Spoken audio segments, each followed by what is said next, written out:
Why the hell are you worrying? We're all here, aren't we? That's enough. What's more, we've got Dracula. And he can summon up all his zombies to help us, too. What's the problem? Don't you worry about that Bruce Lee. He's nothing. I will take care of him. Come on. Let's have a drink.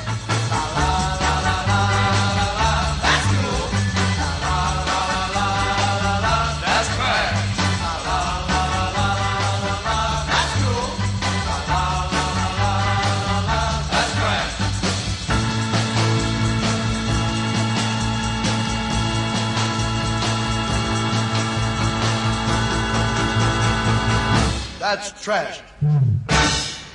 Hello and welcome to the first episode of That's Cool, That's Trash, the show where we watch a psychotronic movie and get together on Skype to break down the crazy. I'm Matt Howell, and I've been a fan of weird movies since I was a little kid. I would fake sick with my dad to stay up late and watch Crocodile on HBO or whatever the cable was back in the early 80s, because I loved horror movies. I loved anything weird, Attack of the Killer Tomatoes, anything that's garbage or exploitative or just plain weird. I'm a huge fan of. So I got together some of my long time friends and decided to do this. And one of them is Joe. So Joe, will you say hi? Hi. Hello. Hi, Matt. My name's Joe. I like movies. I work on movies also. But I don't know why I got into this is why I thought it would be fun is kind of similar reasons. I like what one writer from the AV Club called Shitty Miracles, which is kind of like something like The Room or Birdemic. It's like having worked on movies, it's sort of amazing that like it takes so much from so many people. It's such a collaborative effort to get anything made at all that is even watchable is kind of a miracle in itself. And then when you have something that's like perfectly like terrible in a watchable fun way. These aren't watchable. Well, let's save that. We'll save that for the final judgments. We don't hear you until you're introduced. Yeah, I don't know who you are. Stranger. This is just me, Joe, talking, just giving my perspective. Anyway, yeah, so I don't know. That's where I'm coming from. And let's introduce my friend Kyle. Hi, I'm Kyle. I have seen a lot of really good bad movies. And what I really like about these is that I forget that I've seen them, and then I get to watch them again and then remember what I loved or didn't like about each one. So I've kind of been on this cycle now for about 15 years, maybe? 40. So I'm looking forward to keeping that cycle going. Nice. What do you do? Who are you talking to? Kyle. I know that Kyle? you make movies. Kyle, what do you do? He does well. I make movies for commercial purposes. So they're very short little handcrafted gems that explain about different products or trainings around products. It's all really kind of boring stuff. But I know just enough to be dangerous with it. So it's kind of fun. There you go. Well, Kyle, really, if I may, all movies are really commercials. Right? I mean, True. they're selling That's true. themselves. My Dinner with Andre wasn't selling anybody on anything. You didn't get the... Come on, man. You don't remember the My Dinner with Andre Happy Meal? I don't. Fuck. It came with a little table. They had so many of them left over that they ended up using them to prop up pizzas. Oh, that's what those were. Yeah. Okay. All right. Okay, so Joe, Kyle, what about Budinsky? Hi, my name's Scott. I'm 6'1". I like hand jobs. Sorry. I love hand jobs. Never apologize for a hand job, by the way. I've watched this movie, and it exists. How many times have you seen it? For too many. For reals? I watched it completely to completion. Twice. Okay. That's good. So I ended up all in all watching this movie about 5 times, I'd say. Wow, that's pretty impressive. Yes, it is. That's seriously impressive. That takes some stamina. So I can already tell that Scott's going to be the Enigma member of the panel. So that's fine. He's going to, not give anything of himself, and you're going to get very little back. That's the nature of life. But whatever. So let's move on. Okay. Right. So we got the 4 of us. So some of you listening might not even know what we're talking about with some of these movies. So just the movies we're watching specifically are called psychotronic, which is a collective term. It's used to describe anything that's cheap or weird, sleazy, shocking, indefinable. It can be a big-budget bomb to a no-budget quickie.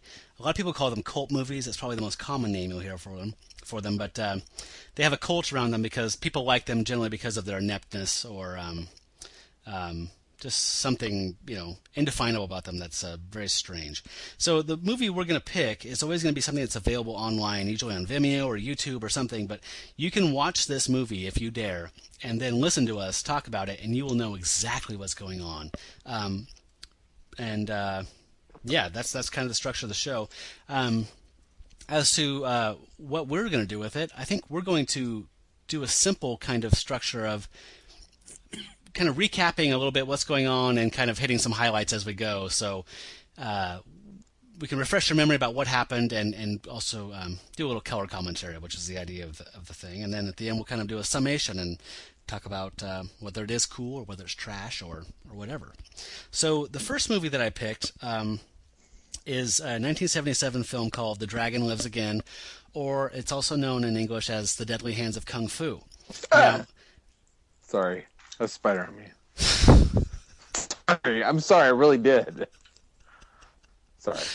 I'm sorry, there was a fucking spider on me. Okay. Sorry. So this film, so as you may or may not know, Bruce Lee was an incredibly popular martial arts film star in the early 70s, and he died suddenly in 1973. This film was produced, I believe, in 76. So there was a subgenre called Bruce-ploitation, where these films are cashing in on his name and trying to make a quick buck on kind of the craze. You might recall, the song "Kung Fu Fighting." I forget the name of the artist who made that, but there was a kung fu martial artist movie kind of craze, and Bruce Lee was the lead of that. So when he died suddenly, there was an opportunity for people to make a quick buck, and I believe that's what this is. You guys might differ, but one thing to note before we approach this film is that I think the spirit of this, we're probably gonna rib this movie quite a bit, but this was made in a spirit of fun. I think. I think there's definitely comic tones to it. It's a comic fantasy, I guess you could say. So let's just do a quick kind of overview of the story real quick, and then we'll get down to brass tacks. So this film is about Bruce Lee arriving in the Underworld, and he arrives in the Underworld and is adjusting to his death, and he's realizing the Underworld's a lot like our world, I guess. And so he finds that there is the king of the Underworld, and there is also a faction of the Triad that is led by the Godfather and some other pop culture characters, and they are attempting to overthrow the king and take hell over, and he is, for some reason, not against that. I don't know why. I'm not sure why he's in hell. Well, it's not hell. I think that's a translation error. I believe he's in the afterlife. I don't think he's in hell. I'm not sure. I'm pretty sure it's the Underworld. It's not hell as we consider it in a Judeo-Christian model. Okay. Okay, that's fair. So did I cover the film in a broad sense there, Kyle? Yes. Yeah. Okay. So that's it's about Bruce being Bruce Lee, but he just happens to be dead and not look like Bruce Lee. So let's get started. Anybody have anything to throw in before we get started? No, that was great. I would like to add that maybe if you go to hell, maybe you watch this movie several times. Well, so I went to hell. We'll see. Maybe there's a threshold like 10. Yeah. Okay. You have to watch it 10 times. So this is pretty cool. So yeah, I was gonna say I I would almost rather meet the Cenobites than watch this like one more time. I agree. I've watched it less than you, and yeah, I'm pretty done with it. I will admit, on the last time that I watched this, I actually got a weird, like, you watch it enough, it actually starts to make sense. Oh no! Good God, go see it, please. It made perfect sense to me, and I started wondering why, like, other films weren't as lucid as this. Like I watched Looper with my wife, and I was like, yeah, Looper was good, but needed more Popeye. Okay, so here we go. So here's it. The film opens with Kyle. Do you recall what the exact dedication is that this film opens with? Yes, this film is dedicated to the millions of fans that love Bruce Lee. So I know this is for me. Incredibly insulting.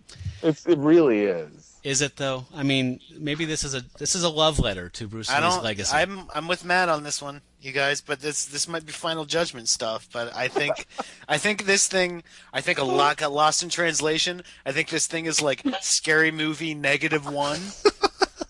I think it's intended to be comic and like kind of honor his legacy, even if it is a cash grab. Okay. I felt like it was like anti-American. We'll get it's anti-Chinese. They have Chinese and Korean and Japanese people, and it's like people won't know. All right, like they all look alike. I am reining it in, and I'm going to talk about the credits. So we got the credits. It's dedicated to the millions of Bruce Lee fans, among which I am one. So this is for me. Thank you, Loki or Loki or whatever your name is, who directed this. So the credits start with a series of brief vignettes. So we see Bruce Lee, and then he is challenged by a man in a tuxedo, who looks like a wet Italian porn star, and we know by the theme music that this is James Bond. So he pulls his gun out, and I don't know what happens. I think Bruce Lee just shakes his finger like, no, no, no. And then they shake hands, which didn't make any sense to me. Okay, so... Seriously? Yes. So... I don't remember that. They slap five. They do some kind of street hand gesture. I was like, oh, okay, cool. So James Bond and Bruce Lee are friends in the afterworld. Totally makes sense because James Bond's fucking awesome. Why wouldn't they be? So the next vignette is Bruce Lee fighting a series of pajama skeleton-suited zombies.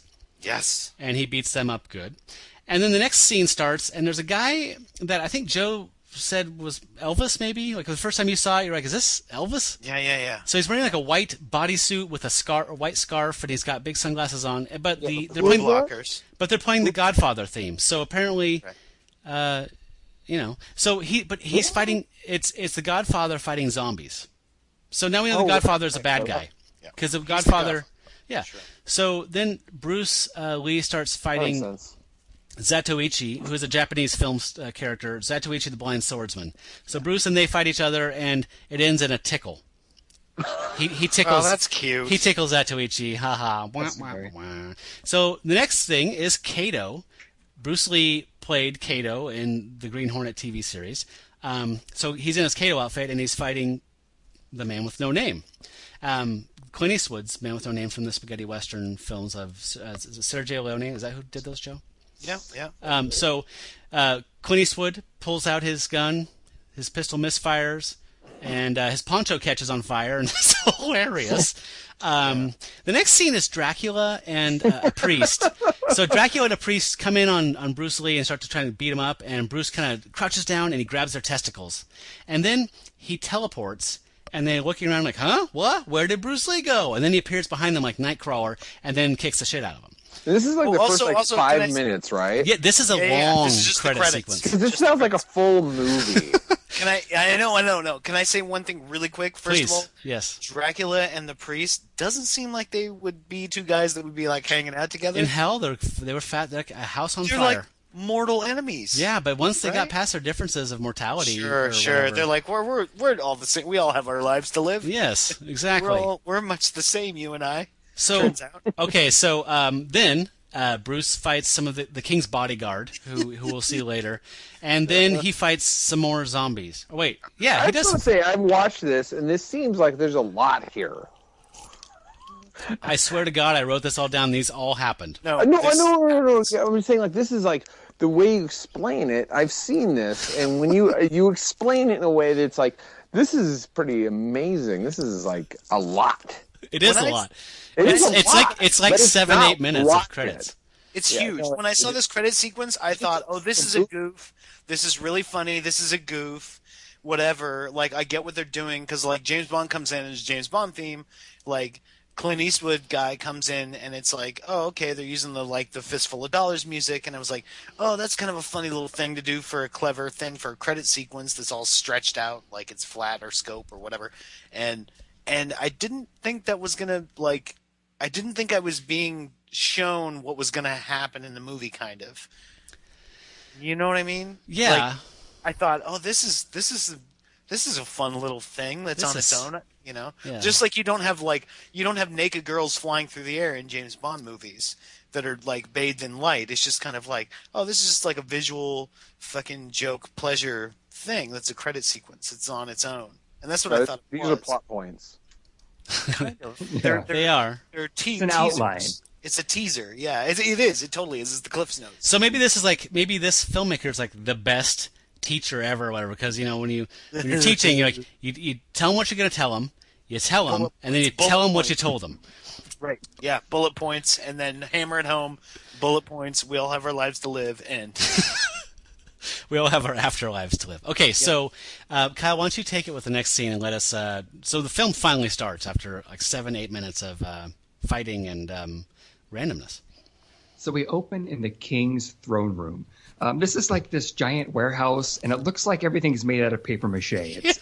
It's very flimsy, but it's also very vibrant. Lots of interesting colors happening. Everything is bright, and you know, I'm not really sure why we start this way. We're not really introduced to the king. He's just sort of ranting and raving about his daily life. And he also has this assistant with him that's like, I think Joe refers to him as is this the monkey man? Wolfman. I decided he was Wolfman because, like, they're all pop culture characters, and then I was like, oh, it's Wolfman Jack. He appears to be some sort of a secretary to the king. Joe's Wolfman is a completely different guy, Kyle. Oh, it is? Okay. This guy's like the Jerry Lewis, Bruce Lee's here. That guy, right? Yes. Yeah, okay. This is a totally different dude. Yeah, okay. So we get our first glimpse of this corpse underneath of a sheet. And what's really interesting about this is that you can tell that there's a body under this sheet, but this body also has a giant erection. And at first, they're really subtle about it. You know, they kind of pan back and forth. And then there's another shot where they actually kind of cut in close. And I saw, like, roaches or some kind of bugs. Why were there bugs crawling all over crawling around this erection? Were there bugs? There was cockroaches or something. Yes. Because that's it, you guys. They're cockroaches. Oh, my God. Wait, that doesn't translate. Yeah. Okay. On his cock. Okay. Right? No? Sure. I don't remember that, but I'm sure it happened. Then we have the king's... I believe this is the king's wife. Scott is the Scully of the podcast, everyone. Yeah, skeptical. I'm sorry. It happened. So next we see the king's... I believe it's the king's wife, and then a few other, like, maidens. Yeah, concubines. Concubines, Thank you. And this is really important to the story because here the concubines are having this conversation and they're explaining why Bruce Lee might look different or why anybody might look different once they die and they come to the underworld. Yes. So they're basically telling us, this person might not look like Bruce, but there's a logical explanation for that because sometimes when people die, their body changes and they look completely different. You know what? Actually, let me play us a clip from that. Are you sure it's Bruce Lee? Doesn't look like him. It so happens when a person dies, their face and their body undergo a change. When he was alive, all the girls were after him. They just ate him up. Oh, help me. This is also really important. Oh, go ahead. Oh, I just wanted to interject here. Why does the queen of the underworld have to explain to one of the concubines how people look in the afterlife? Aren't they all there? I mean, I know it's exposition theater. But... They're new hires. Okay. And also, like, it's basically, it's an excuse for, they're trying to do that exposition, like, for our benefit. Like, they're saying, hey, audience, even if this guy looks like Chinese Jerry Seinfeld, it's okay. I don't know, just like whatever. I was trying to go, like, what could least look like Bruce Lee?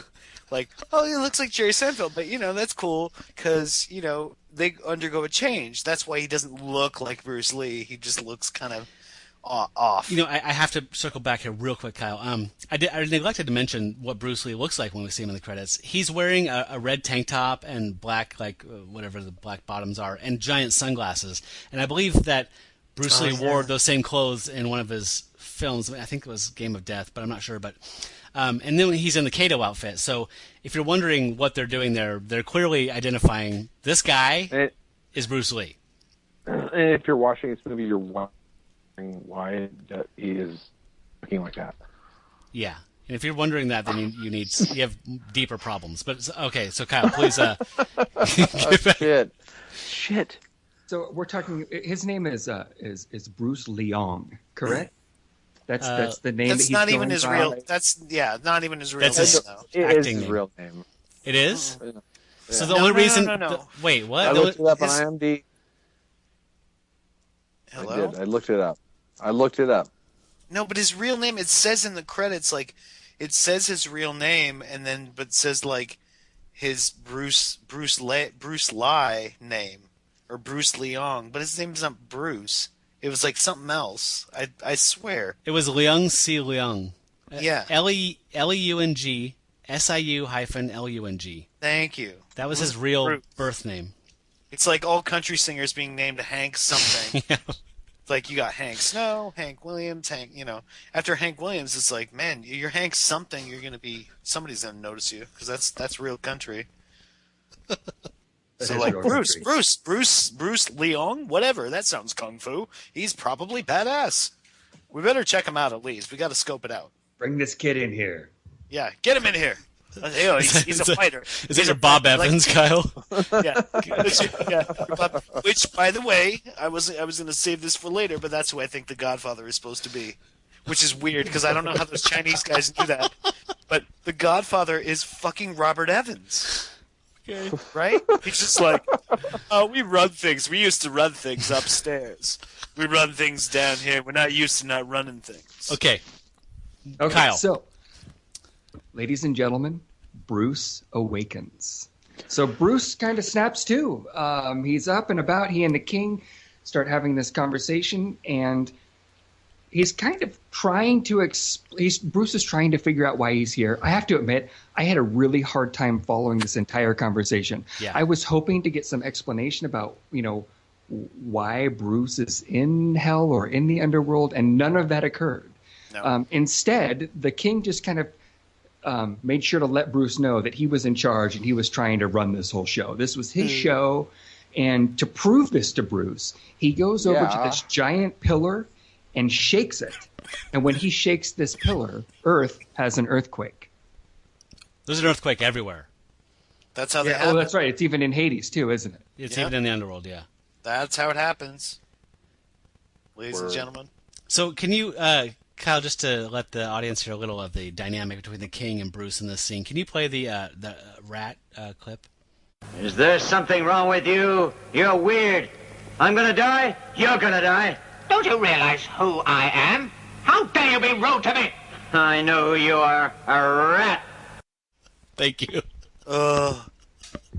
There's something wrong with you. You're weird. Killed me. I watched that again today, and I was like, that should be a ringtone or something. I love it.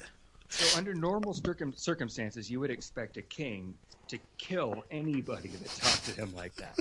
Yeah, sure. But this is Bruce Lee.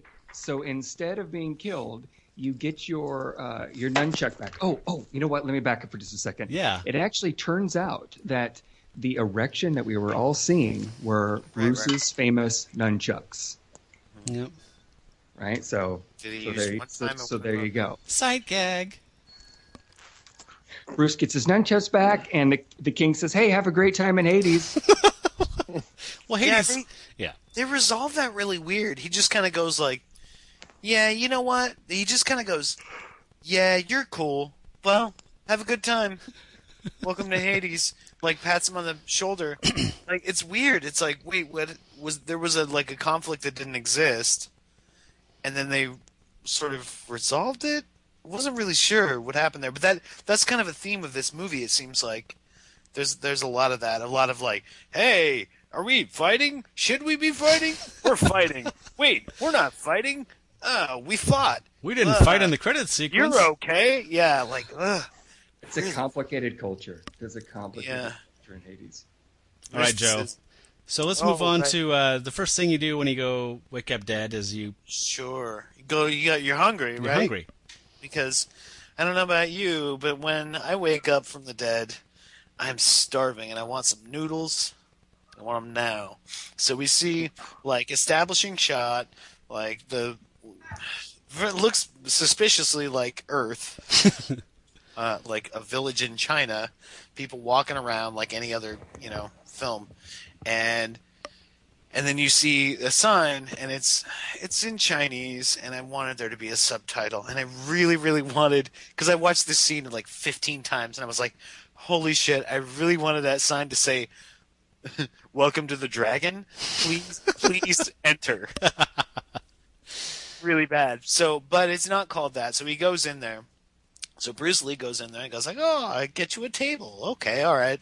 And he will play a clip for you, but Bruce Lee, it turns out, by the way, talks like an awful lot like Charles Bronson, like an improv Chicago improv bad Charles Bronson. It's like, "Hey, all right, thank you." I think I said at one point that he sounded like a dock worker who was menstruating. Yeah, that's about right. He sounds like Charlie Bronson when he's about to he's like, I just need a fucking Snickers bar or something. Like, it's fucking weird. So he goes in and he's like, why is it so cold in here? And the guy's like, "Oh, don't you know? This is the Cool Inn." Like, that's a thing. It's the cool. This is the famous Cool Inn. Yes, it is a thing. It's a lot cheaper, he says, than air conditioning. Yeah. And that's it. We're left there. So it's really, a thing that's just it. That's it. It's picked up. It's dropped. Never brought up again. But it's cold in there, even though it's like people aren't like shivering or trying to get out of the heat or anything. But for some reason, it's the Cool Inn. Yeah, I couldn't tell if that was some cultural thing or some kind of like folklore thing. Like there's actually a reference to this. Like we're not getting because we're not the culture. But that was bizarre. Yeah, because I'm like, well, okay, I get it. Hades is hot, so the inn would be the place to cool off. Yeah, but see, Hades is Greek and hell is hot. Like we can't continually confuse these two concepts. These are not the same thing. You know what I mean? Yeah. This isn't hell. This is the afterlife. And I also have to mention at this point that when I watched this for the first time, he goes into this because he was just in the Underworld thing, right? So I'm like, okay, see that? I'm like, oh, okay, he's undead. I'm totally on board. But then it cuts to this and it looks totally realistic. And so I'm like, okay, what? So he's reborn, right? He's back on Earth. So he goes to the cafe, and it's within the cafe sequence that I'm very confused as to whether I'm like, wait, what's happening now? And I'm like, oh, he's in like this otherworldly. He's in the underworld. That's what the deal. So what happens? I'm sorry, Joe. Were you confused because you saw Popeye in there? I was confused for several reasons. Actually, if anything, have seen Popeye in there cleared it up. I was like, okay, clearly this is crazy. He's dead.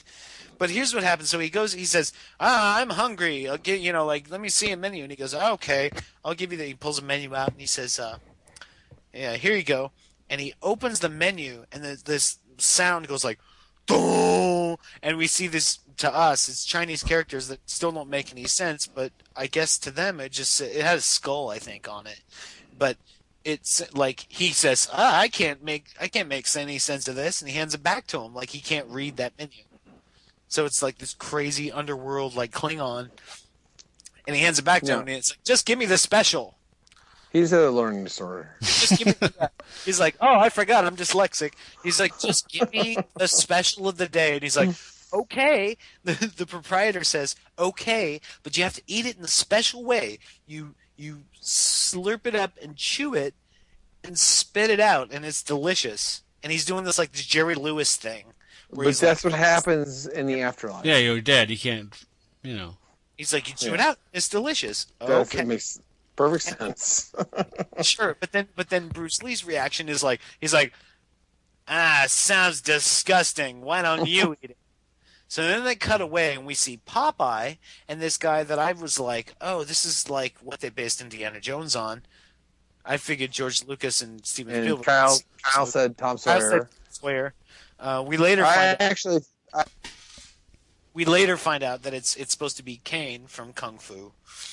So Popeye and Caine from Kung Fu are playing some kind of drinking game where they're like doing evens and odds, like the kids in Stand By Me, or like Rochambeau kind of thing. Like they're like 1, 2, 3, and like, oh, you lose, you drink again, Popeye. And he's like, I don't want to drink. And so they're 12.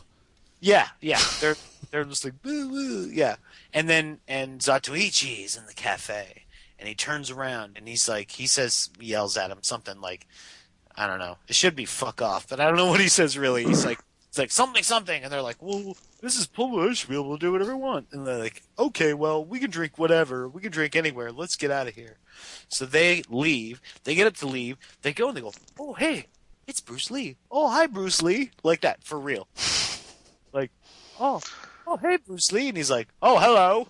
And they're like, I mean, but what do you say? You meet one of your idols, Popeye, in a cool inn cafe? I don't know, but it's funny because, but Popeye seems like starstruck. Oh, hello. And then they're like, hey, well, so we better go to the other place because we're going to drink some more, right? And they're like, oh, yeah, let's get out of here. Let's go more drinking. And they get out. And then we see Zatoichi, and he slaps his face, kills a fly, and he puts it in his noodles, which is dumb. And then he does the Daniel-san, and he catches a fly with his chopsticks, and he puts that in his noodles. And then he complains to the waiter, I should call the health board, blah, blah, blah. What is this? What is this shit? And he's like, oh, so don't complain. You needn't pay, he says, sounding like C-3PO. Oh, sir, it's okay. You needn't pay. And he's like, I'll let it slide this time. And he walks out, and then the guy, after multiple watchings, it was like the guy, like it's almost like he just realized the guy was blind because he looks at the board, sees the flies in it, looks at him, and goes like, huh? Like that, like there's that sound overdub. It's like, huh? Like, how would a blind guy know there were 2 flies in his noodles? So then Zatoichi walks out, but before he gets out, he stumbles on Bruce Lee's table, almost intentionally, thrusts himself into the table, grabbing his nunchucks, his famous nunchucks, which are an analog for, I think, Bruce Lee's dick. He picks them up, smells them, and then strokes them, and then goes, oh, okay, I know what this oh, sorry. This clearly is Bruce Lee's famous dick chucks. And at some point in there, okay, this gets a little confusing because I thought I thought he dropped drugs in Bruce Lee's food, but I don't think that's the case. No. I think what happened is it's a victim of. He dropped in my food. Well, no, Bruce Lee. Okay, well, I'll continue. I'll come back to that. It won't make sense. So he goes. None of it makes sense. I've seen it. So he's like, it doesn't make sense. Cool. And then he gets to the door. I've seen it. It doesn't make sense. Zatoichi gets to the door before he leaves, picks up chopsticks, throws them like darts at Bruce Lee. And Bruce Lee goes, whoosh, picks up his nunchucks, and they stick in the nunchucks.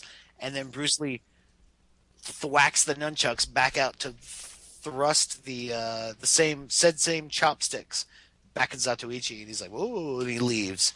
And then the proprietor of the restaurant is like, why'd you do that? You're a stupid idiot. That guy's like a part of the triad. Like they'll kill you, man. And he's like, he's like, you talk too much. I'm hungry. Bring me that special I hated. Bring me that food I didn't want. Okay, let's move it along here. Let's play one of these triad clips here, So good. so we can hear a little bit.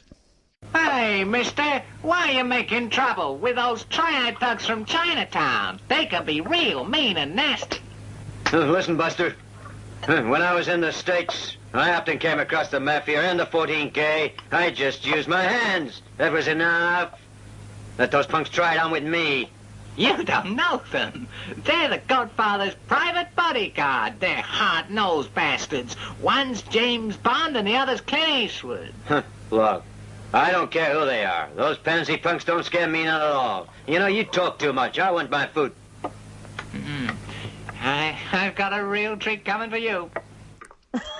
So I think that, yeah. Hold on. So, I have a question. What end is this dubbed in? Like, like this is obviously, I don't want to say Chinese movie because it's not. but I think what happened is they lost. Sorry. This whole Scott, I think technical issue. This This whole is a technical issue. Sorry. What is this dubbed on their end or on our end? I think it's dubbed on their end. But I think the whole thing is this entire scene.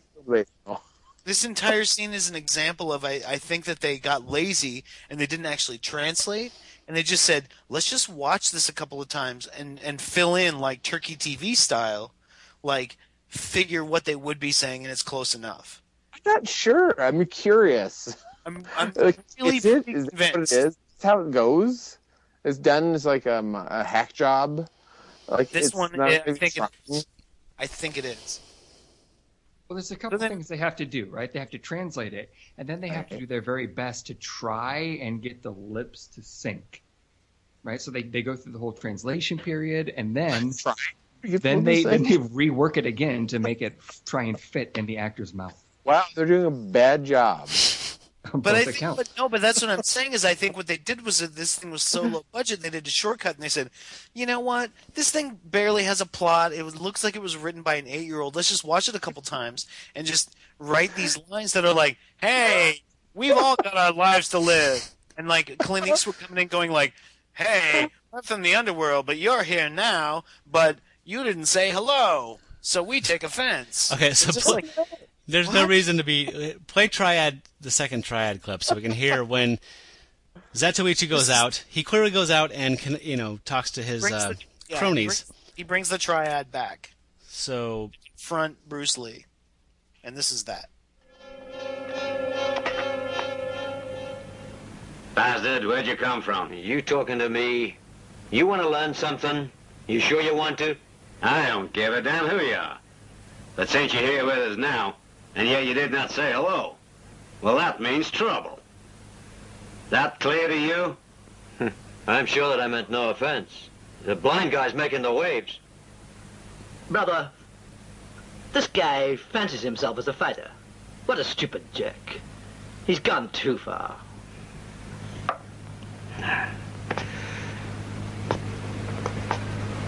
My friend, we've got our own lives, so why hurt each other?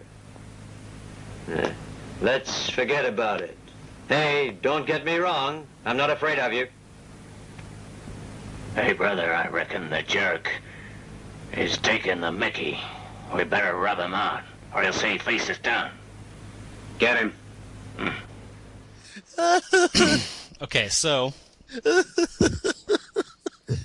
Okay, so basically they're ambushing Bruce Lee, and I don't really understand to what end. I think upon repeated viewings, I think that the restaurateur was in on it, and because he says, I'll have something special for you, and he put the Mickey in Bruce Lee's food. But one way or another, it doesn't matter. Bruce Lee's food was drugged, so they come in, so the triad comes in, and after that thing we just heard, all the zombies come in, bah! And they're the same guys from the credit sequence that are in the zombie bone pajamas, and they fight him, and it's incredibly boring for a fight sequence. But Bruce Lee seems to be doing fine until he gets bored of it too and falls asleep. and then they leave him there. They could kill him, but they don't. It's part of their greater strategy. I don't really understand.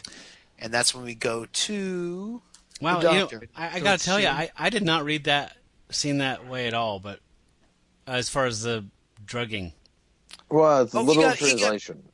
He got which part? What do you mean? I just thought he got overwhelmed by the. No. They mention a Mickey like 3 times. I know. I heard Zatoichi say it. Yeah, Zatoichi says it, but then there's another time where James Bond is going to fire his gun, and Clint Eastwood stops him and says, "No, we don't have to. He's going to get drowsy, and it'll be like better if he just like we kick his ass or what? I don't know what he says, but something like that. He's like, don't kill him. Like he'll just it'll be easier if we just like let the Mickey do its work. So like he's drugged. Okay. And he does the woozy thing, and it's just enough for the zombies to like kind of take him over and work him over a little bit. Okay. And that's it. But they let him live for whatever reason. Okay. So the zombies do. What's that? What was that, Kyle? I don't know. So they're shaming him? That's part of the whole thing? I missed the drugging as well. That's what zombies do. They shame. No, I had to watch it like 10 times before I was like, oh, he got drugged? Okay. Totally. That makes sense because Bruce has never lost a fight. No. Right. So they need an except egg. against blowfish. Right. So I guess, or pussy. Yeah. He lost that battle. I'm sorry. Here's my thing. Monogamy. Where's Emmanuel in all this? She's not introduced yet. You're getting ahead. Are we still not to that? Yes, we need to pick up the pace here, Scott. Seriously, seriously. Yes, we need to pick up the pace. We need to pick up the pace because I've been thinking of Emmanuel a lot. Yes, I know you have. Okay, Scott. So tell us about what happens next. I have no idea. So, okay. No, I do, but I don't. Because I've watched this and I've lost all circumstance. Okay. So Scott's just a color guy. He can't be counted on for recapping anything. So what happens next? No, I told you that. So what happens next is that he's been beaten. This old man who is Hua Tuo. I'm very familiar when you say it. His name is Hua Tuo. They just refer to him as Uncle. He says he's been sent to the Underworld because of not reincarnated because of he helped the king or the emperor in life. And this is a real guy. You can search him up. It's Hua. Oh, really? Tuo. Okay. Yeah, he's a real doctor. I wondered about that. So when he's going there to take Bruce there to fix him up, there's a skeleton. If you've ever been in a health class or a science class, and you've seen the anatomy skeletons. If you've been ever been in school at all. Yeah. So been in a school. There's one of these skeletons hanging from like a wire, and he's leaving. He thanks the doctor for fixing him up. Would you play that, Kyle? You've been most kind. Thanks, Doc. So I see a skeleton leaving a doctor's office saying, "Hey, thanks." And I think, oh, this is like Beetlejuice. Like there's going to be all different kinds of messed up people here, but there's not. Amazing. This has nothing to do with anything. Everyone in the afterlife is completely normal except for this skeleton, which was bizarre. So the doc fixes him up, and he makes one small request of Bruce. And Kyle, can you play that clip where we first learn about how hot Bruce is and how sexually active? Yeah, he's amazing. My friend, I had something, a favor to ask of you. Uncle, anything. Just name it and I'll do it. Young fellow, I think you've been overdoing it. I cannot say that I blame you, but you should just look at yourself. You're wasting away from too much of it. Oh, Grandpa, don't be so unfair. When a man's endowed like Bruce, the girls are bound to want him. He's got to have his fun. Hey, Brucey. That's enough. It seemed like I had everything licked. Except for just one thing. My Achilles heel. Right. I used to play around just too much. I'm sorry, Linda. Linda? Who's this Linda?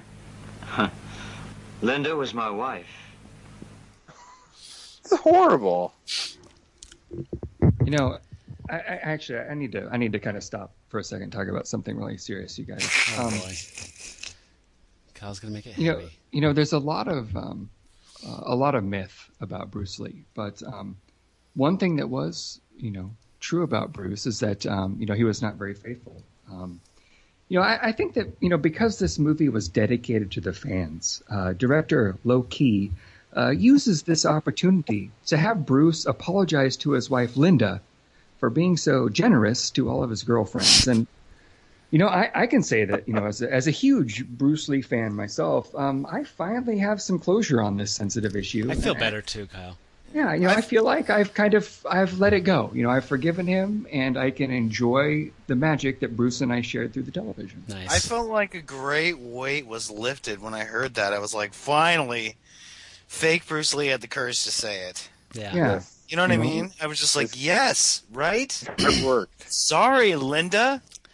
Deal with it. So we all healed. Yeah. Okay. We all feel better. I think we do. So I do. So the next thing that happens is Bruce says, "Hey, you can do all this stuff. Can you send me home?" And the doctor says, "I can't." Then we go to the Godfather's lair, which is a lot like the King's. I would not be surprised if it's the same set.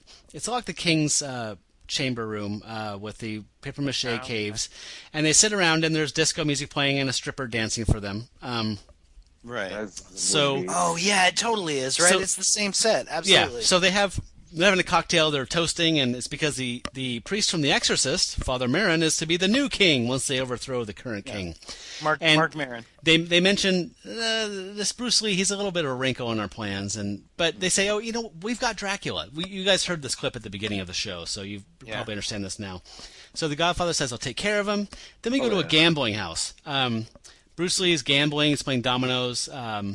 He, in one fell swoop, fixes the gambling addiction of a room full of people. Pretty great. He says, you guys were all gambling in the real world, and you all committed suicides because you lost so much money. So stop. How about not gambling? And he just says, I just got this huge jackpot because I'm Bruce Lee. Let's just split it all up. There you go. Yeah. Problem solved. Gambling solved. Yeah. So he solves gambling, and that's amazing. He does stiff the one guy that's actually going to help him the most through this whole adventure. The one-armed swordsman? Really interesting to me that he stiffs that guy. Who does he stiff? The one-armed swordsman. Okay. Yeah. Stiffs it. But it works out. Really? It pays off for him. Okay. So for some reason... Because he earns his respect. So the one-armed swordsman is... he was in one film, like in 1967, like a Japanese film, I believe. And it was an incredibly popular film. I don't think it came to the West or was distributed over here, and it wasn't a series. So I don't know why this guy is such a staple that he's a go-to guy, but he is the sister of the girl that is the uncle doctor guy's grandchild. You lost me. You lost me. My brain just exploded. So you fucking lost me. He's in there. Let's just say that. So then he and Bruce get in a fight in the street. He and the one-armed swordsman and Bruce fight some thugs in the street. And then Bruce starts realizing, hey, these people in this village, they need to learn how to protect themselves from the triad because Underworld people are stupid. Yeah, right. So he trains everyone. Starts training one fighting, including Popeye and Caine, because Caine, he's kind of a hack. Yeah, dumb. Yeah. So Joe, let's we're picking up the pace here a little bit. So why don't you do this next scene quickly? So those guys train, and then we cut to the king's wife and her 3 concubines bathing. Very sexy. A lot of boobs, and they're talking about actual boobs. Mm-hmm. Yeah, not clay boobs, real boobs. So they're talking about boobs. Bruce Lee. I fantasize about Bruce Lee. Do you fantasize about Bruce Lee? Of course you do. No, don't tell me you don't. She's like, oh, he's the best, and then it's like a little Wikipedia kind of thing. It's like he trained McQueen and Coburn and Charles Bronson, all the best, so you know he's the best. And then the king comes in and he starts doing like this cartoony hubba, like, beautiful ladies and their beautiful boobies and their soft flesh. So, can I interrupt you for a second? So, wait, so no, this is Hold on, put it away. You got it? Okay. There you go. So, if you're wondering what the king's like, I haven't seen this. You have to imagine, full royal clothing of the Chinese. So think of David Lo Pan in Big Trouble in Little China. So picture him that full regalia, but played by Don Knotts. That's pretty much the king of the underworld. Fat Don Knotts. Don DeLuise, let's say. Chinese Don DeLuise. Perfect. Chinese dime deliveries. Okay, so sorry, Joe. So you're wrapping up. This So scene. he's like, "Oh, ladies," and of course they have to do whatever. So he's gonna climb in, and what's the they talk about. He's like, "Oh, were you talking about the rumors of the false dimensions of that fighter, Bruce Lee?" And they're like, "What? No." "What? No." And he's like, "I know you were." And then he apologizes for not being able to get it up. Oh, that's right. Yeah, I totally forgot about until I rewatched it today. I was like, "Oh, that's right." He goes like, "Well, I'm old and I just haven't felt like it in a while." and then the water from this big Oh my god. tub just like dry ice disappears, and they're like, "What?" Did that make any sense to anybody? No. Nope. That was like a Hausu touch. I didn't know what was going on. I was like, wait. Why is it getting mystical now? Which is what this film does. It just kind of it'll throw a little curveball like that at you. Yeah. Okay. Like the earthquake. You're like, okay. So, I'm filling in for Scott. So this is me doing Scott, talking about the next part of the movie. So, then back in the village of the Underworld. I love that there's a Chinatown in the Afterworld. Mm-hmm. There's one in every major city. Yes, I know. So that's awesome. So these cops come in. There's cops in the afterlife. They come in looking for their cut of the money, right? So sure. They try and take some fruit, and then they fight Popeye and Caine. Bruce Lee comes in, and he's like, "Fuck this! I'm starting a gym." Just like any kung fu movie, you got to start training the villagers to fight the bad guys. Sure. So he starts training everyone. He makes another speech about, "Hey, we've just got our lives to live," which again is increasingly bizarre the more he mentions it because they're all dead. But whatever. Right. So then, can I just live my undead life, Matt? Yeah. So Come on, one of Joe's favorite parts of this stuff is there's a scene they keep using, a set, not a set, it's an actual location. So Zatoichi fights Bruce Lee, and they just magically go bung, and they appear in this like beach desert, just like go-to scene. So they fight. It's like Street Fighter 2. Yes. And I feel bad because I thought Scott was going to cover this, so I thought I couldn't cover any of this. I thought Scott would note Zatoichi. They if you're familiar with kung fu films, they often call out the names of the moves they're doing. Yes. So Bruce's names are his film names, and Zatoichi is all making reference to the fact that he's blind, and his names of his moves get increasingly bizarre as the fight goes on. Like blind guy chases a rat. Yeah, blind dog pissing up rope, or they just get weirder and weirder. Blind guy looking for mayo in the fridge. My favorite move. So so Bruce is using his nunchucks, and I'm sorry, I forgot to. I skipped one of Kyle's favorite parts. Back when the police confront Bruce, they ask him if he has any right to have started this gym. Kyle, would you play that clip? Of course. Yes. Hey. Where did you get permission from to run the gymnasium? Yeah, speak up. Shut up for a minute. Okay. So I'm sorry. So flash forward.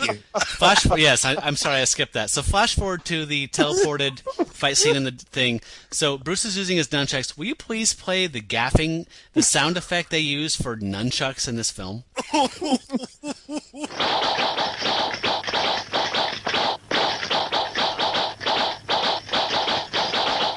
What the hell is that?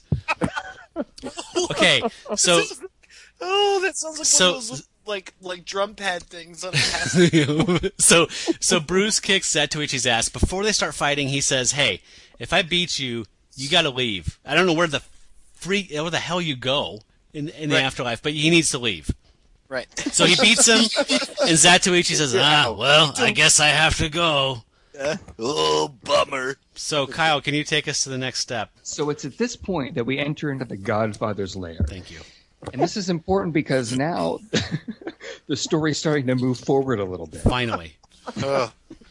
It's here that we understand this subplot to sort of overthrow the king, right? Apparently the people of the Underworld are unhappy with their current leadership, and we have the Godfather, and we have Father Marin, who is also just referred to as Exorcist. Yes, just to clear things up.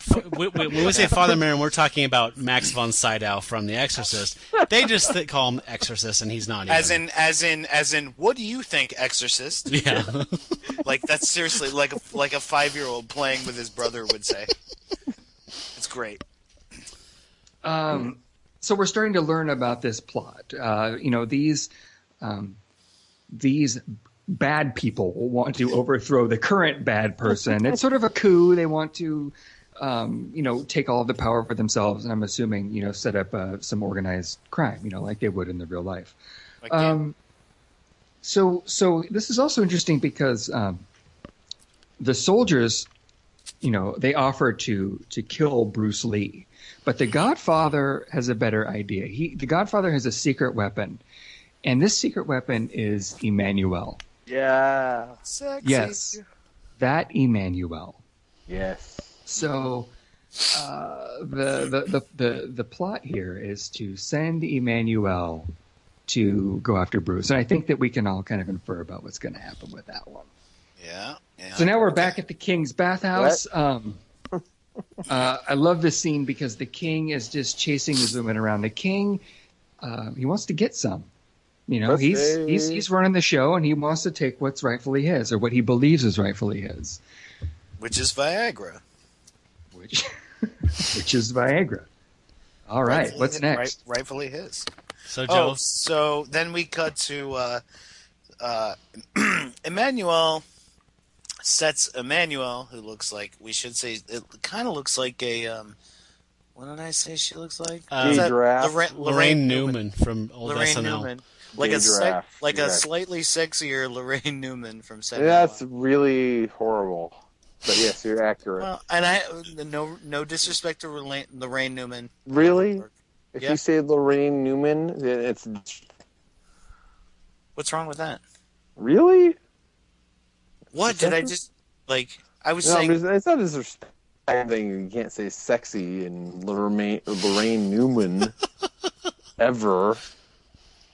But you said it okay, we'll take this up later, but apparently you have issue with me making fun of the No, I don't. I have issue with actress. saying Lorraine Newman is sexy. Okay. I didn't say she was sexy. I said it's a sexy version, is a slightly sexier version of Lorraine Newman, meaning but she's slightly it seems like Lorraine Newman almost sexy. God, you're like, is this going to be like that fucking if you said I haven't done yet, like the High Fidelity thing, I haven't seen Evil Dead 2 yet. Exactly, that's exactly what it's like. What would you think somebody meant? Okay, moving on. Anyway, so they hang out and they have a drink, and he's like, "Oh, this is fantastic," blah blah blah, and then she's like, "Let's have a dance," because that's how people talk, and then they dance around to this fucking amazing polka, which Kyle has for you, Joe, which comes out of nowhere. Can we hear that? What is that? What? Oh.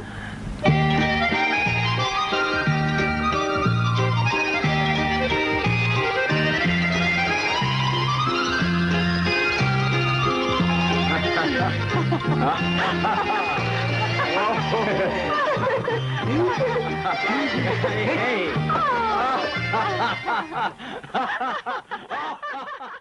Thank you, Kyle. That was awesome. Can you feel the blood just rush into your member? I know, just rushing to their heads, to both their heads. So then they think. So then they fall down on the bed laughing because they think polka is as hilarious as I do. Oh. And I realized on the fifth watching of that clip, I was like, you know what that polka music sounds like? And I sent Matt a clip. I was like, you know what it sounds like? It sounds like the underwater music in Super Mario Brothers.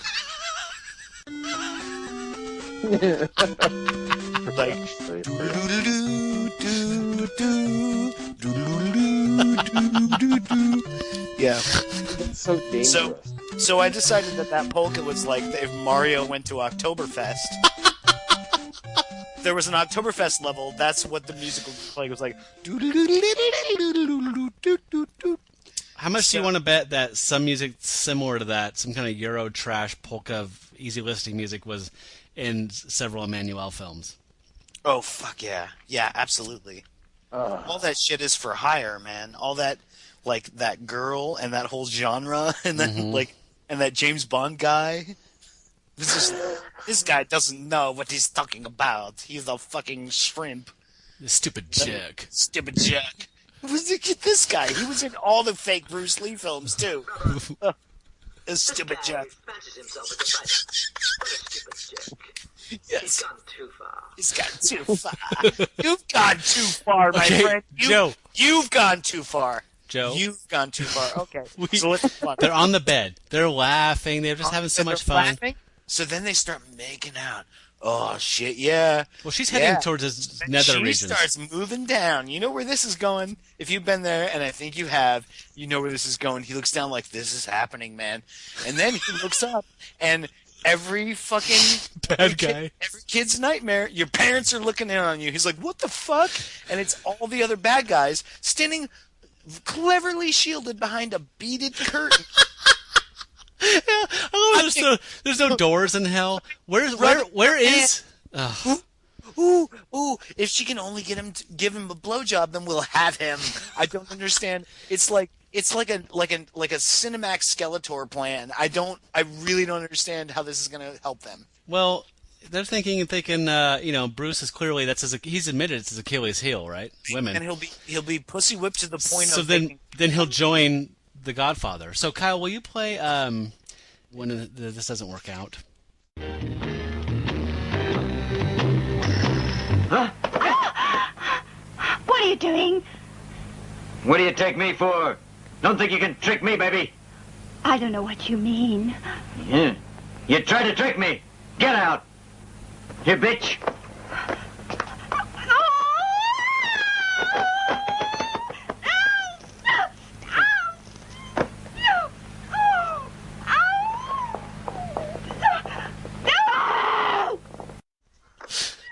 That's happened to me in real life. No, I mean, I'm not kidding. This is like me and my wife every Thursday. Okay. So Joe, they're specific. On you. Yep. So then this is the weirdest part is the transition is because then they go, okay, well, we wanted you like to watch you get a blowjob, but it happened. So he just walks out, zips up, walks out, follows them through the beaded curtain into the old Illuminati set that you were talking about. Batcave. The Batcave thing. Like, okay, well, come on in, sit down, I guess. Like if that happened at my girlfriend's house, and she was like, and then her parents were just like, all right, well, come downstairs, have a, you want a sandwich or something? That'd be very hot. And then he says, and then Godfather says, that was the other thing that I remember, is Godfather says, let me be perfectly frank. And then he says something that's a veiled threat. Not perfectly frank. He's like, let me be perfectly frank. And then what he says is, you'd be better off if you stuck with us. Be a real shame if something that's super. happened. Yeah. I was like, that's super vague and kind of thready. I'm like, that's exactly the opposite of being perfectly frank. Perfectly frank would be like, look, let me be perfectly frank. We don't like you, and if you don't join us, we're going to kill you. That would be perfectly frank. But perfectly frank is not like, hey, man, it would be in your best interest, if you know what I mean, wink, wink, to join us.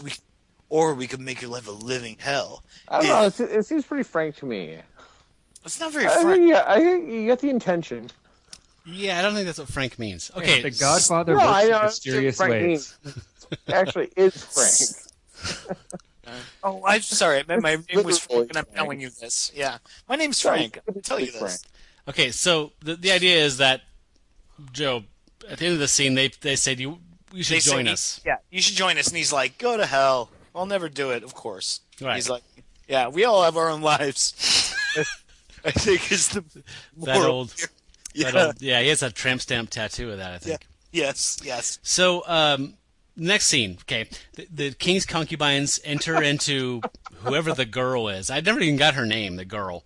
I don't know. The girl's house, and she's serving Bruce tea and stuff. And when she comes in to do some tea, they grab her and whatever, and they use some underworld magic and become like her because they're there to screw Bruce.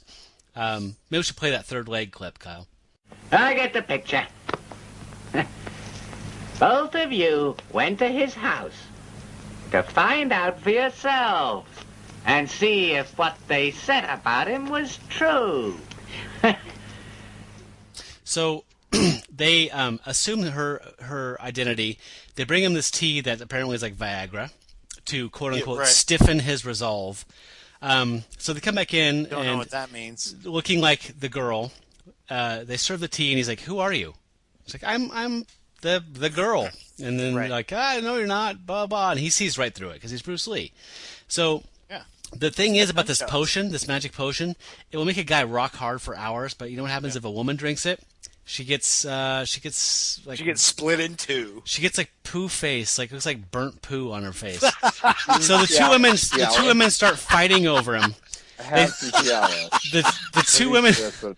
two women start fighting over him, and then they accidentally make each other drink it, so they get poo face. They go back to the king, and they imply that Bruce tried to rape them. And then look at my eczema. Yeah, and then that's when you actually hear the sample that I played, which was the third leg thing. And then the Exorcist comes to the king, and he brings Emmanuel, and says, "Here's this offering." And I know what you're thinking. Father Merrin, that's like an Irish name. The priest in the Exorcist was not French, but you would be wrong because you need to hear the Merrin clample, the sample from Merrin. The clample. So, this is the famous Hollywood star, Emmanuel. You're right. She is desirable and she is clever. Okay, so nice. he's clearly French. He's clearly Pepe Le Pew French, straight off a shampoo bottle. And let's hear let's hear the silly little thing. My lord, please forgive me. I'm such a silly little pussy. You can spank my body if you like. Stop it, you'll drive me mad. And I'm very sexy. Yes, very sexy. Yeah. Very. So after this, can I talk about a couple of things? Yes, I'm sorry. Please. I wanted to mention this earlier, but I think that what happened with this film is that at some point it was probably shot in widescreen, and then at some point it was cropped for television. And instead of spending money for pan and scan, they just cropped it right down the middle. Oh, they totally did. Totally. So, in this last scene that Matt was talking about, there's a couple of sections where Bruce is having like an intimate conversation with a lamp. Yeah. You can't even see the girl. And this is like Bruce is being really sensitive. Like this girl is like a little sister to him, and he's talking about how they're such good friends and that they have this chemistry together. But he's just speaking to a lamp. But Kyle, you're absolutely right. You're absolutely right, Kyle. There are two versions on YouTube. Really? Well, yes. Yeah. There's one where you get to see who he's talking to. Oh, did you see that one? Have you watched both of them? I have watched both of them. Wow. Does the one, Scott, can I ask you a question? Sure. Does the one where you can see who he's talking to, is that the one where they have the subtitles for all the moves when he's fighting the people? Yes. Right? When he's like, he goes like, Fingers of Fury, and it says Fingers of Fury both in like some kind of Chinese and English. Yeah. Right. Okay. It's actually full screen. It's full screen. You get to see who he's talking to, but I'm pretty sure it's a lamp. I have to be honest. I'm not going to watch this movie again, but that almost makes me want to watch it again, just to You're right, Cal. There's points where you can see like part of someone's elbow on the left side of the screen, and then like part of like a nose, where it's just like, wow, you really didn't. You just dialed us in.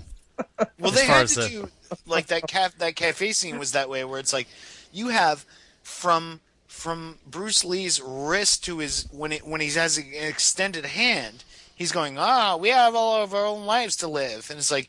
Well, they had to make a choice. They didn't pan and scan, and it was already cropped. So like you have to have these three guys, and you're stuck with this. They cropped. They just lopped the ends off. And you have the main guy who's talking is not like you see his finger. It's the dumbest thing ever.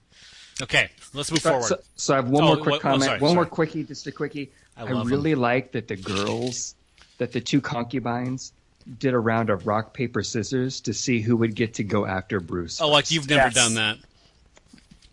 We used to do that in college. Once, twice, shoot. Yeah. Fuck, I guess you're gonna fuck her, dude. Yeah. Okay, so here we go. We cut to the streets. So the zombies. Oh, I'm sorry. That's not me yet. No. So we cut to this scene back on the streets of where the gymnasium is. Right. Everything's destroyed. There's been a row. There's blood on the streets. The gym sign actually has blood splattered on it. Bruce and the girl, I just call her the girl, find this note. And Kyle and I work with a guy from China, so I asked him to translate it. So I know that it actually says, yeah, I know, I am. It says, last warning, if you resist this order, you will be destroyed. That's cool. So that's, they're sending a strong message to Bruce. So Dracula and the zombies fight Cato. So we do that thing where my favorite scene. So Bruce kind of does he reads the note and he's like, and then this goes boing back to this desert scene they keep using for fights. And Kyle, will you play the listen Dracula?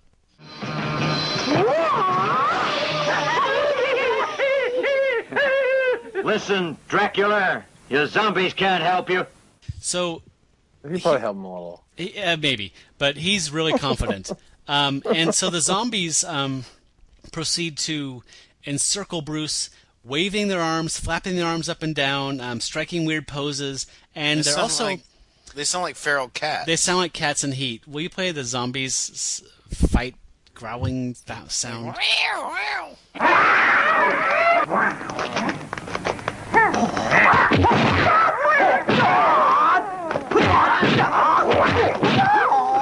So he kicks Dracula's ass, right? Yeah, absolutely. Which is not that easy to do, but he does. And I believe this is Kyle's... Emmanuel and the King. Here's what's going to happen.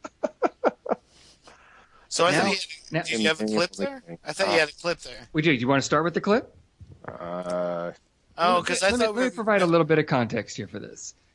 So I was going to go from the zombies returning to be like, oh, we're fucked. We got screwed. Context. Because that's the next thing, right? Is the zombies? No, Kyle's right. Oh, okay. So now it's time for Emmanuel to try and seduce the king, and this is one of my favorite parts of this whole piece because this is good. Yeah. Okay, so it's good on many, many different levels. Let me see if I can just try and explain this a little bit. Emmanuel is seducing the king.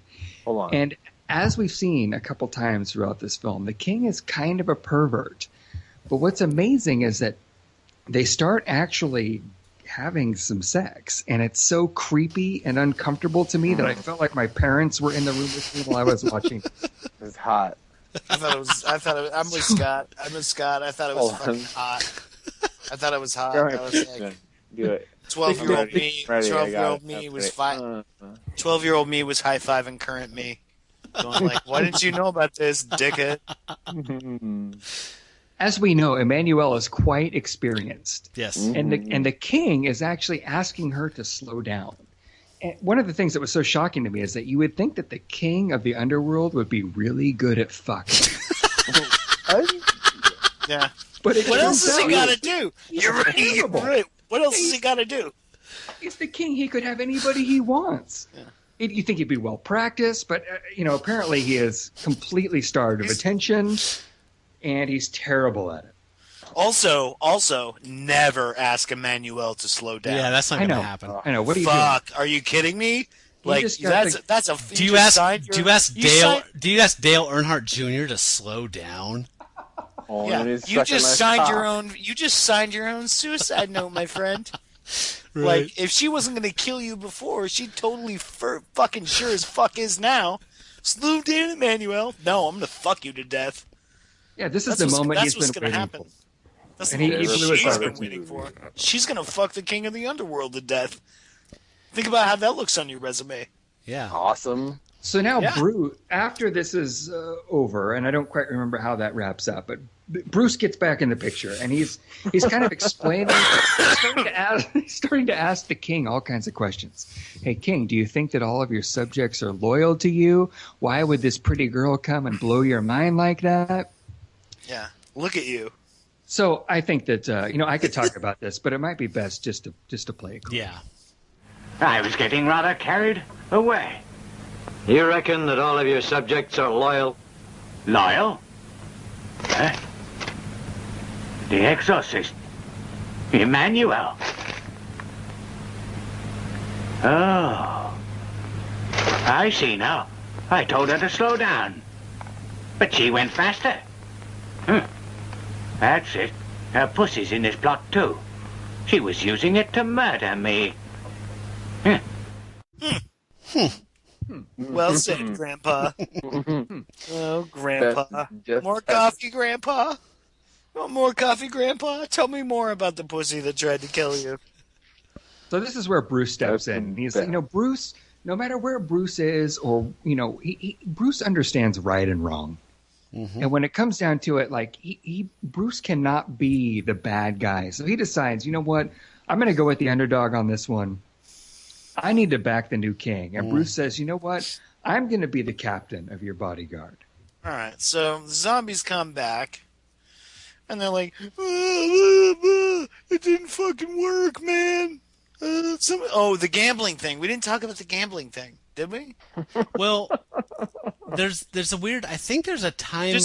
Okay, because the gambling thing we talked about, but like it comes up now where it's like, hey, that guy stole the gambling money. Yeah, he's the guy you just hired as your bodyguard. Yeah, so they report to the Godfather like, hey, the king's new bodyguard took all of our money. Super late, yeah, and they're like, he's the guy, yeah.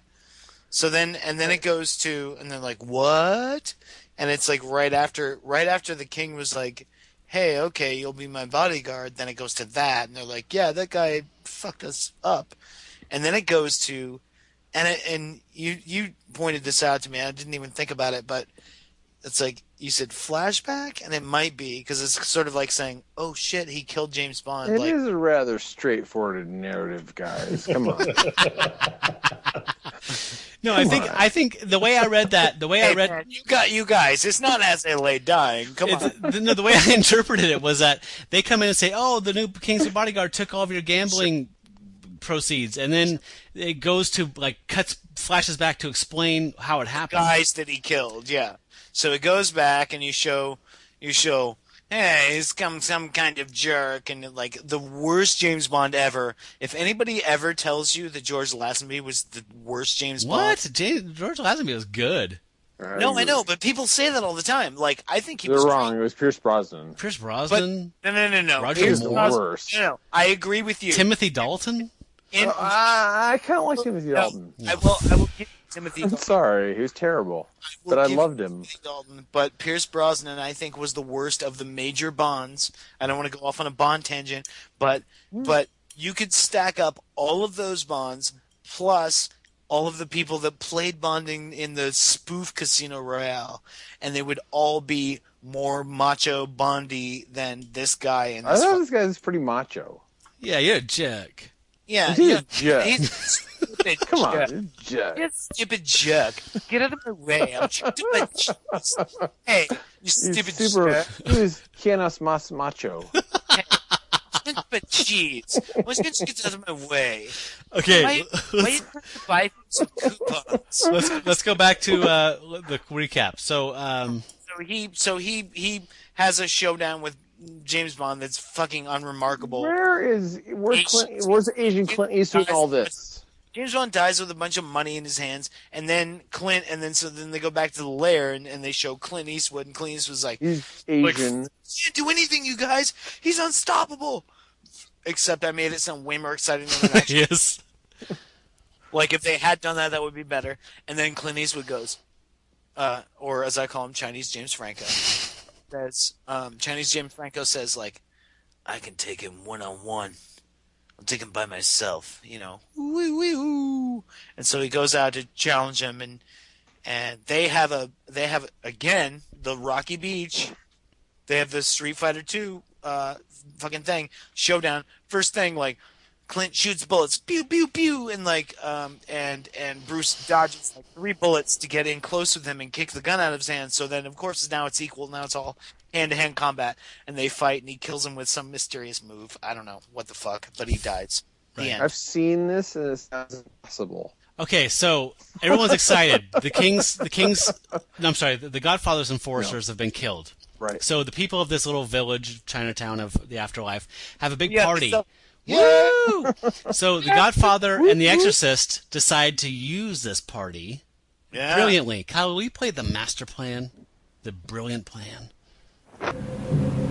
Hey, now they're celebrating this party. We'll go kill the king. Right, let's go. That's it. That's it. That's all they needed was a distraction. Then now we can go kill him. My second favorite line is with the, all right. Is that which we'll get to later, but they're like, let's go. Okay, let's go. Like, yeah, all right, cool. It's so casual for this film. It's just like, it's so weird. I love it. And Kyle, is there another Marin? Is there another clip? Exorcist, you've teamed up with the Godfather to depose me. I'm doing you the favor. You're getting too old to be the king. So they confront him, and he realizes, oh boy, I'm in deep trouble. So he goes to his pillar, his world pillar, whatever, and he starts shaking it, and it just causes mass devastation, probably in our world, but also definitely in the small Chinatown village. Sure. So then we jump back to the rock quarry. The Godfather and the Exorcist fight Bruce Lee. Mm-hmm. It's a pretty decent fight, especially the Godfather. I thought he was one of the better fighters in this movie. Did you guys agree? Oh yeah, that's my favorite fight. Sure, yeah. I wasn't expecting that much from a guy in a scarf. I mean, an ascot or whatever. Right. So he kills the Exorcist. Then he does the Fingers of Fury, and he does like a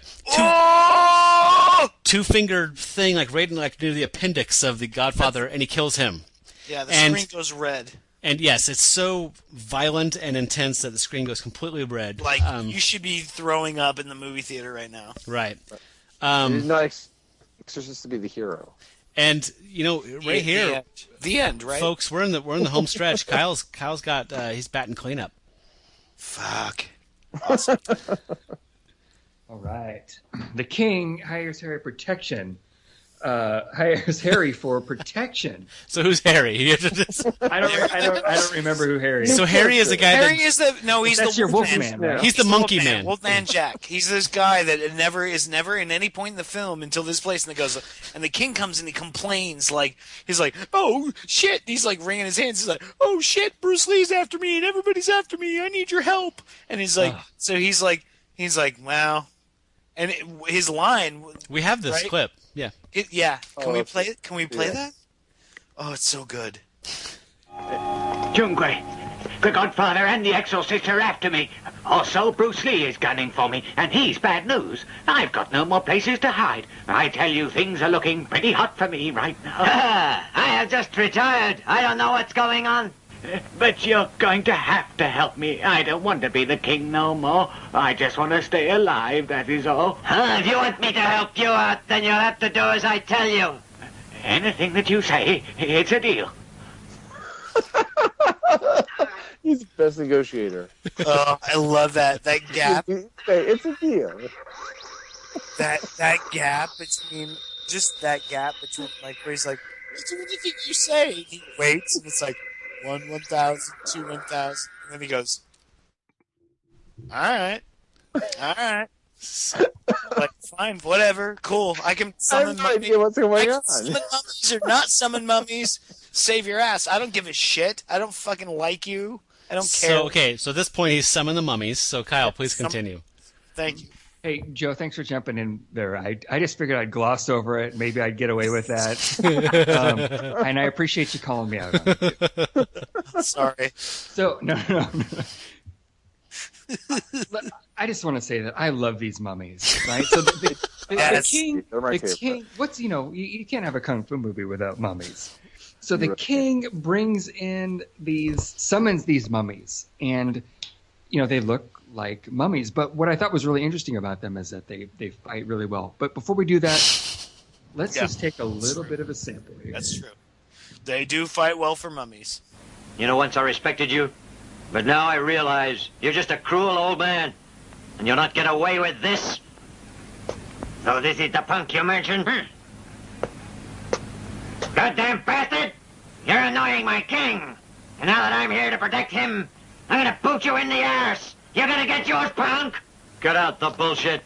This has got to stop. We must have justice. You ignorant heap of buffalo dung! I'll give you a lesson you won't forget! All right, demon dozen! Get this bastard for keeps!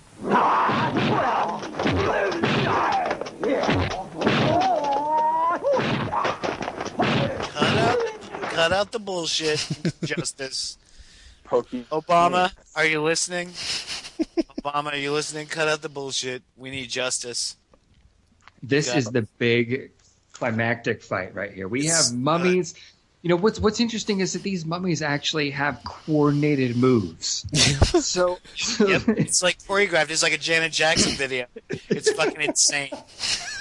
And there's like a midway point, by the way, which I didn't notice before until today, that like there's like a sound thing that goes like ooey ooey. There's like a weird thing in the middle of the fight sequence, and I was like, oh my god, that's like half of the inner loop thing on Sgt. Pepper. You know what I'm talking about? Yeah. They're like, yabba baby ba ba ba, that thing. Yeah. Like it's like a little piece that it's just like this weird little thing. Check it out. Wow. Fuck yeah. And I was like, what? And it's in the middle of the fight. It should be the end, but it's like when all the mummies come in on him, and you go, oh shit, he's gonna kick their asses, and it's gonna be done. But it keeps the middle going. of this fight. This fight went on so long. Yes, it's not forever. That's why I say the middle. It's what, like, watch the fight, and when you feel like it should be the end, that's where it happens. It's the middle of infinity. And then the fight goes on for another 5 minutes after the Beatles sound. I mean, they regrouped be any other way, never to be any other way, never to be any other. It's like.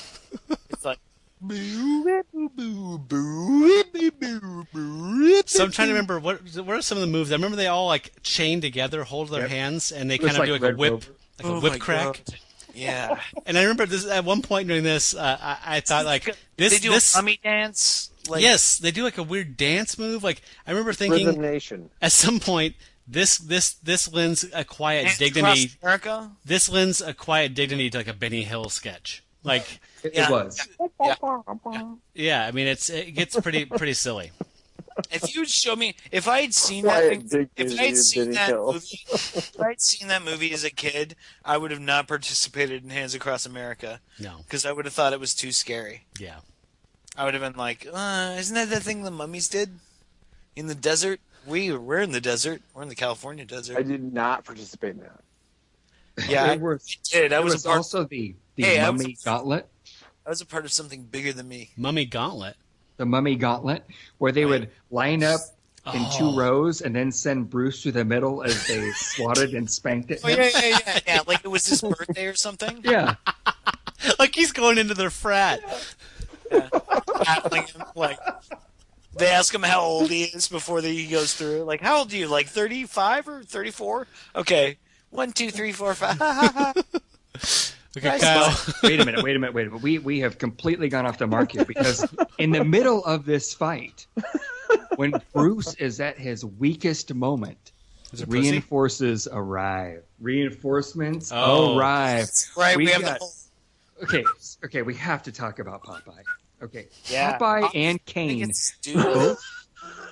That Caine is played by Jackie Chan. No, he's not. That is not Jackie Chan. Look pre-nose job, pre-eyelid tuck, Jackie Chan, and that is still not Jackie Chan. I swear it's Jackie Chan. Google it, man. Computers. No, it's not in Google. Google optometrists. It's fucking 2013. You can watch a Jackie Chan movie before he had like the eyelid tuck and the nose job and shit, and that's still not him, man. What degree? Okay. All right. One of my favorite scenes in this whole picture is when they finally capitalize on the fact that they have Popeye in this movie. So you actually get the spinach opening, the Popeye down on his back, Popeye down for the count, opens spinach, eats spinach, Popeye kicks ass. Yeah, you get the Popeye spinach theme music comes on, and then he starts punching dudes, one arm on them with the giant forearms. It was amazing. He grabs a bunch of them by the ankles and like swings them around. That's and like right. Catapults. Classic. It was classic Popeye. Classic cartoon shit. Where was he the rest of the movie? Yeah. I know. Man, this movie needed more of you, my friend. We need more Popeye. Caine was also there, but I didn't even realize it was Caine. I thought this was Tom Sawyer the whole time. I really did. I thought it was. It would have actually made more sense. Kyle, honestly, Tom Sawyer didn't do shit. So, yeah, you're right. It was Tom Sawyer, because Caine from Kung Fu at least taught some lessons. Also, the one-armed swordsman shows up a little bit. We get this is the battle royale. This is the epic throwdown battle right here. Do you remember when Caine from Kung Fu was like, "Hey, painting this fence sure is fun," and then that other guy paints the fence for him. And remember that? Yeah, this was the grand finale. This was like the DOC, that rapper. That's like, Dre produced his record. And when you have Dre producing your record in 1989, you have a song at the end called Grand Finale, you know you're going to have your Dre, your Eazy-E, your Ice Cube, your Ren. I mean, like, everybody's on there. And that's what this is. No pressure. No pressure. Yeah. So, bring it on home. Yeah. So let me wrap this up. The heroes win. I know that we're all surprised. But Bruce, Popeye, Caine, one-armed swordsman, everybody, they win. But here's where Bruce really starts to show more of that sensitive side. Bruce could easily snap the king's neck, but instead he decides to spare him in exchange for letting Bruce return home. And then, like magic, Bruce just kind of flies off into the sunset. Yeah. Which seemed to me like the Wizard of Oz ending or something like that, where they're all kind of waving, like from like a crane shot. Like, oh, bye. And then you see him on a wire, like flying past the cliffs. Like, okay, I'm going. And what's really weird to me is that's the end of the movie, and I don't want to be a nitpicker, but Bruce Lee didn't fucking come back. Yeah. So that doesn't make any sense. So he went back from the underworld to the other underworld, right? Like the more like Underworld Light, or he went to prison, right? Okay, so this is the point where I think we need to do a final shout out thing about this, and then just we'll call it good. So, okay, here's my challenge: say something that you genuinely liked about this film, Joe. Okay. I fucking loved the overdub work. The ADR work that I thought it was just so kooky. They didn't know what the fuck they were doing, but it's so animated and goofy. I genuinely love it. Like all the clips we heard tonight, the reason they're favorites of mine is like the way they're just so they're comically timed. It's almost like they just went, fuck it, we're trapped in time, and who's gonna see this? And I thought that was like genuinely, I like that makes it for me. So yeah, I'm gonna say ADR. Okay, good call. Kyle. I really liked that it was a comedy. Once I figured out that it was a comedy, it was sort of the scary movie of its time. Yeah, you stole that from me. And and I really liked that. I thought it was fun. Good. It's proto scary movie, right? Yeah. I think of Bruce Lee, whether it was being respectful or not. I think it was a proto scary movie thing. It was not.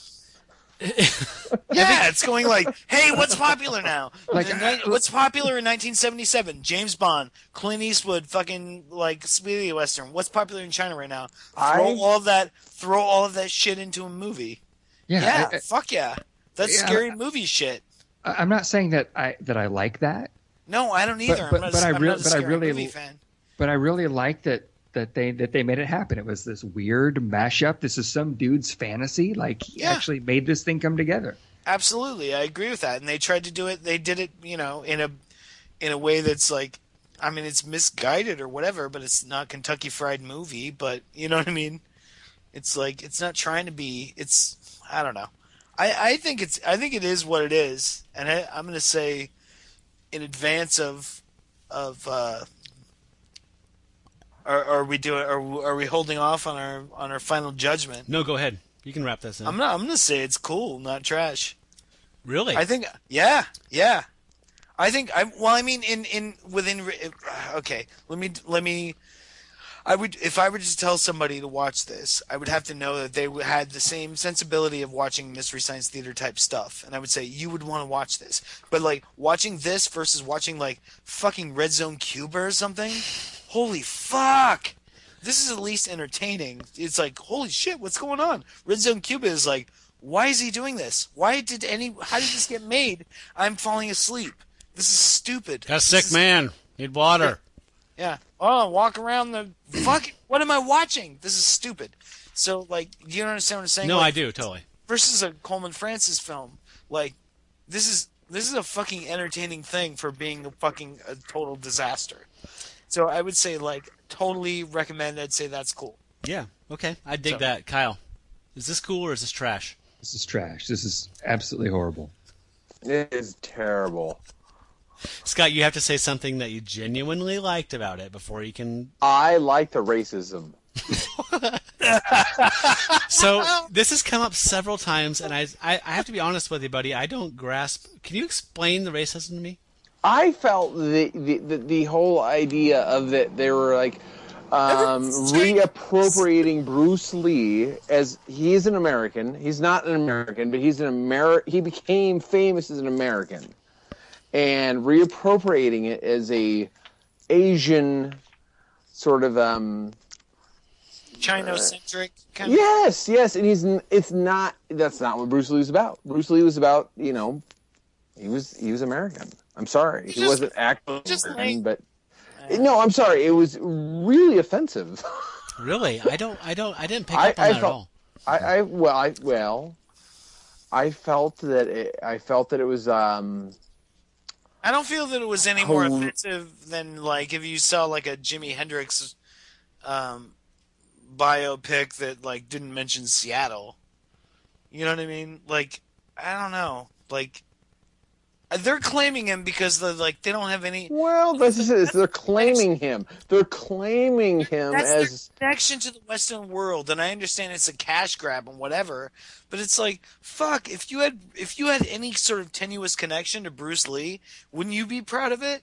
And that's everything ever. Like, Portland does that. They're like, hey, such and such was on a fashion fucking stupid reality show. We'll tell you the Portland connection. You know what I mean? It's all about hometown connected. Yeah, that offends me. Okay. No. Here's my thing. It's like it's not that it was offensive because it was like because it was it was offensive. It was just bad. Okay, well that's totally acceptable. It was just horrible. So horrible. You're genuine positive criticism. No, I'm sorry. My thing is, like, I love bad movies, and I have a hard time following this bad movie. And not that I watched it 3 times. I said I watched it 5, I think. No, you didn't. No, you said you watched it 2. I said I watched it 5. Oh, yeah. Okay, good. That's more accurate. Yeah, that is more accurate. I watched it like 3. Glenfiddich, huh? Yeah. Or Glenlivet, what do you want? Glenfiddich. 7 year, 5 year? Pocket year. Okay. No, here's my thing. Did you just roll a dice? I gave it a 6. I just broke this out of an 8-ball.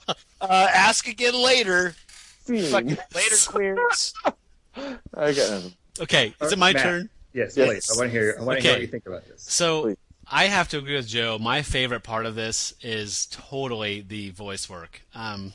Being an audio guy, I key into voice work in general, any kind of ADR, any kind of voice replacement or gaffing, I key into. So when it's really, really bad, I really, really enjoy it. So for me, all those sound bites, the clips we played, they just ate him up, and that's enough. Like, all that stuff just kills me. Everyone lies. All right. I'm gonna have to go with you. I'm gonna have to go with you and Joe on this one, and give it a cool. Now, I didn't say that.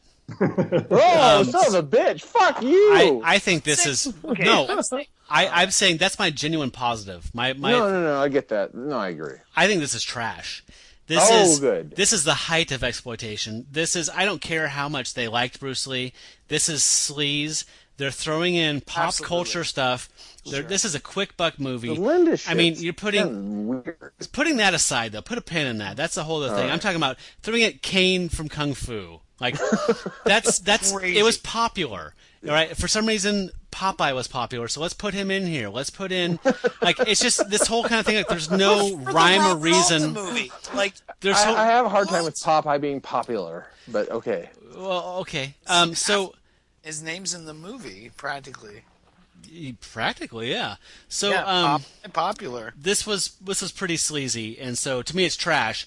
That does not mean that it is not cool, though. I think it's a very cool, trashy movie. But see, that's what I mean. I guess like we're defining our things. Like I know it's fucking trashy, and like it's not to be respected. But I gained so much out of the entertainment. I got enough entertainment value out of this. Yeah, so you can... on repeated viewings that I'm like, that's cool to me. Meaning, I would recommend it. Like, hey man, this is like bananas. Really funny bananas. It is bananas. You have to watch this. Yeah. Like most people that have my same sensibility or have some Venn diagram crossover sensibility to mine, I think would enjoy this. It's not like a boring ho hum fall asleep like what this was a total waste of time. It's actually like it's tickling you along the way with its entertaining badness. Yeah, absolutely. You know for me also, like there's even in Kung Fu, any kind of like exploitation thing. There's the money scene, the scene that the people are going there for, right? Sure. So in a Kung Fu movie, it's the fights. In a porno, it's the fucking, and the stuff in the middle is necessary glue.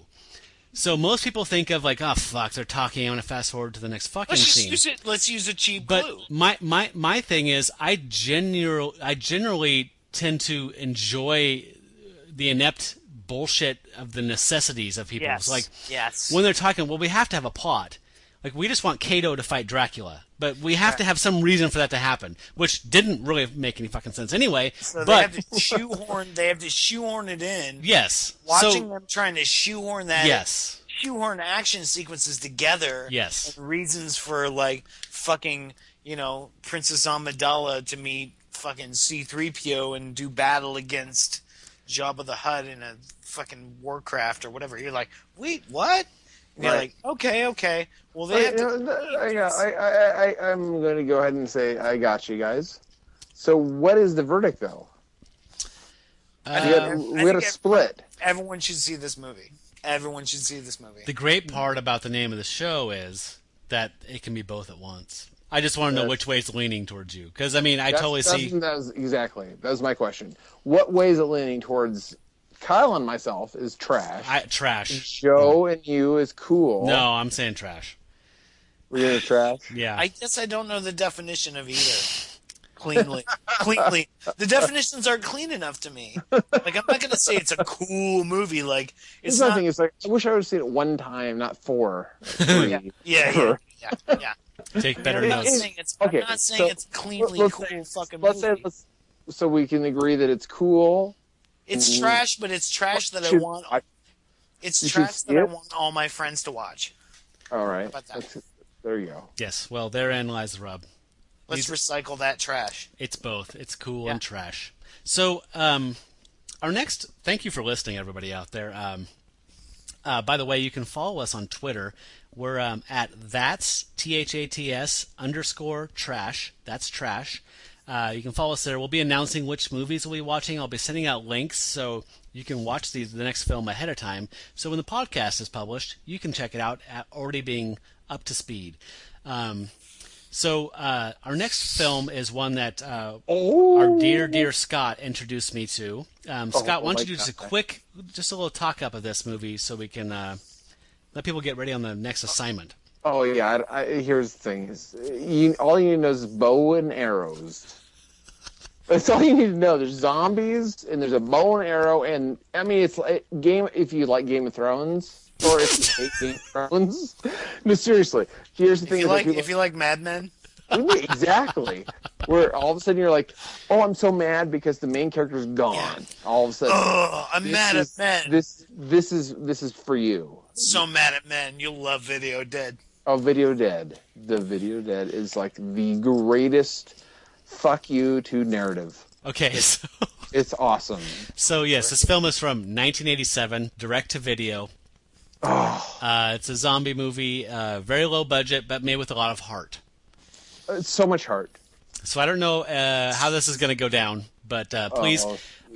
Down. So I will include a link to this in the metadata for the this episode of the show, for the next episode, for the next film. But if you just go to Google and in quotation marks search for The Video Dead, you'll find it. I found out today a couple of the links got pulled down, and that is because it's being released on Blu-ray. It just came out on Blu-ray. Wow. Yes, it did. Blu-ray? So some people yanked it, but I gotta buy it on Blu-ray now. So if you search for The Video Dead in quotes, you can still find a copy or two that are up.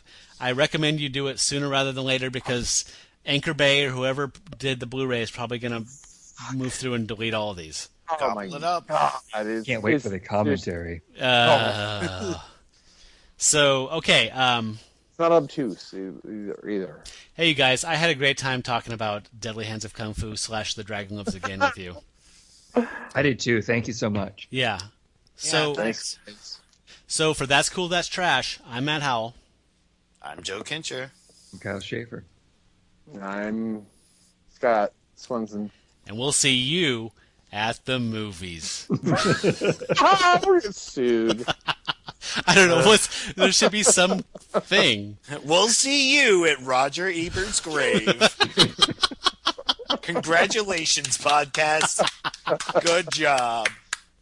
All right, you guys. I will talk to you about The Video Dead soon. Oh, so soon.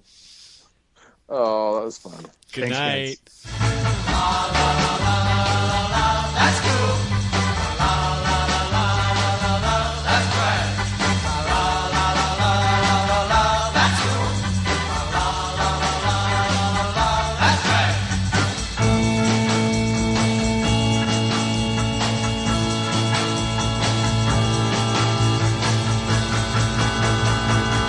That's trash.